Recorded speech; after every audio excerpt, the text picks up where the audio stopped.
皆さんよくね、副鼻腔炎を解消しようとして鼻周りをグリグリグリグリマッサージしたり、頭のね整体に行ったりしていないでしょうね。これら全く効果がないですよ。1、2戻して、1、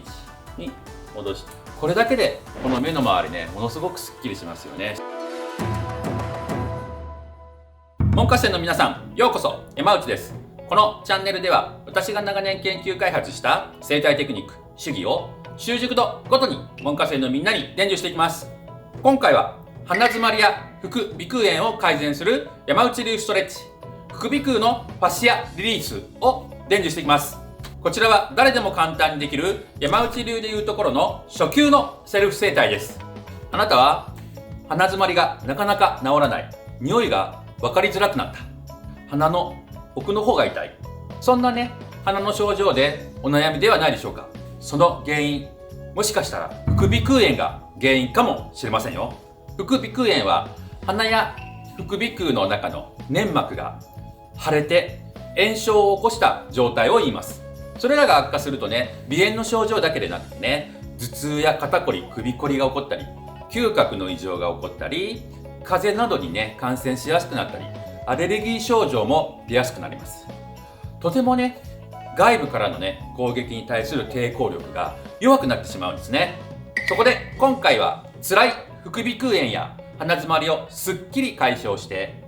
毎日をね気持ちよく楽しく過ごせるようにしていきましょう。皆さんよくね副鼻腔炎を解消しようとして鼻周りをグリグリグリグリマッサージしたり、頭のね整体に行ったりしていないでしょうね。これら全く効果がないですよ。なぜならね、副鼻腔を構成する根本的な成り立ちにねアプローチできていないからなんですね。この鼻詰まりやね副鼻腔炎っていうのは、副鼻腔を構成する頭の骨のね成長異常が主な原因となっています。今回はそれに対してこのセルフ整体では副鼻腔のファシアリリースを行い、副鼻腔を構成する骨の成長を正常化して副鼻腔炎、鼻詰まりを解消していきます。副鼻腔っていうのはね、イラストのように空気で満たされた頭の骨、つまりね空洞のようなね構成をしているんですね。その副鼻腔のね空洞を構成する頭の骨っていうのは4つあって、1つ目は歯骨って言って、その中でも歯骨包装と呼ばれています。そして2つ目は長脛骨、その中の長脛骨胴っていうのがね担当しています。そして3つ目は前頭骨、その中の前の方にある前頭骨胴、前頭胴っていう風にね呼ばれているところがあります。そして4つ目が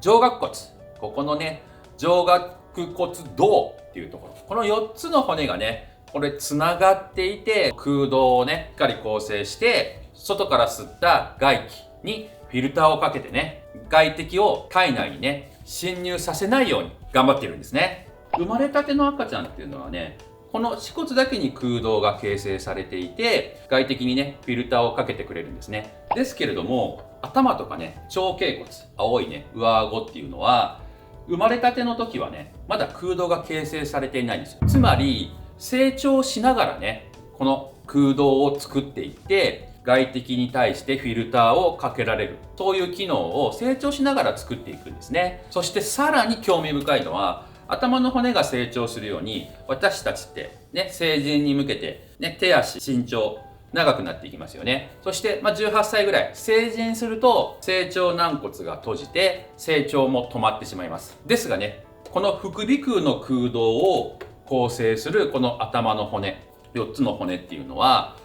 成人をね超えても加齢してもどんどん成長していくんですよ。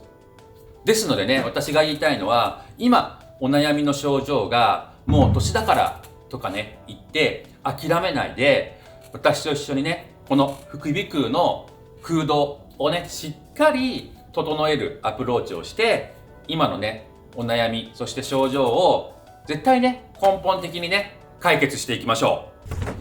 う。副鼻腔炎を解決する仕組みは3つ。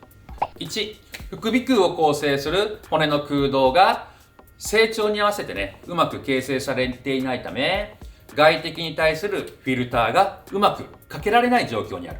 によって副鼻腔炎を起こして鼻づまりやアレルギー症状など各種全身症状を引き起こしてしまう。3、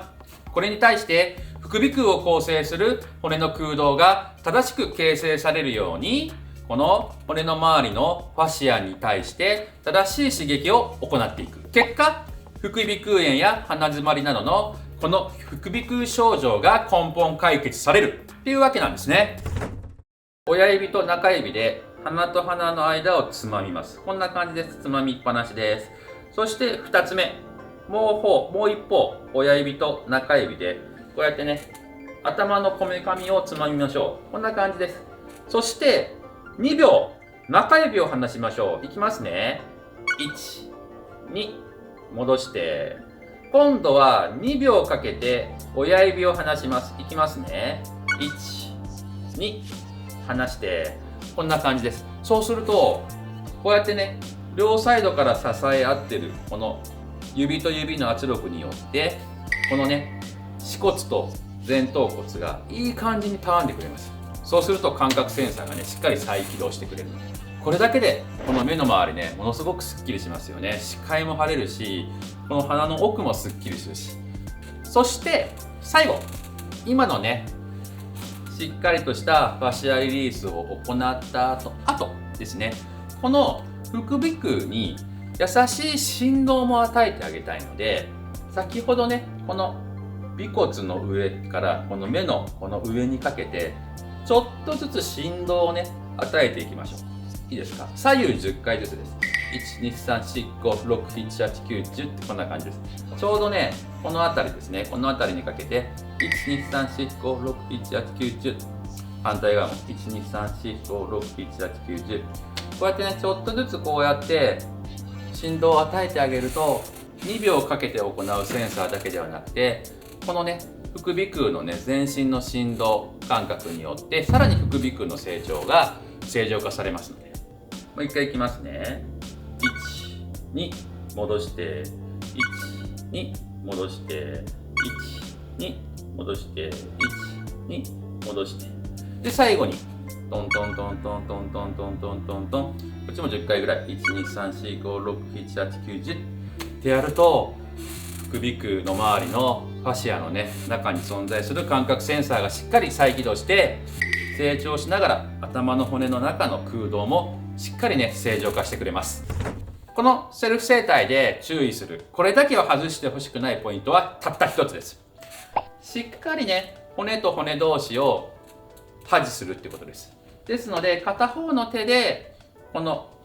ね、鼻の付け根を、そしてもう片方の手でこの前頭骨、こめかみのところ、こうやってしっかり保持していきましょう。この保持する骨がね、ちょっとずれてしまうと、この今回狙ったね、前頭骨と歯骨の間で構成されるこの副鼻腔にね、いい作用がなくなってしまうので気をつけてください。私自身ね、いろんな患者さん、そしていろんな治療科の先生と会ったり、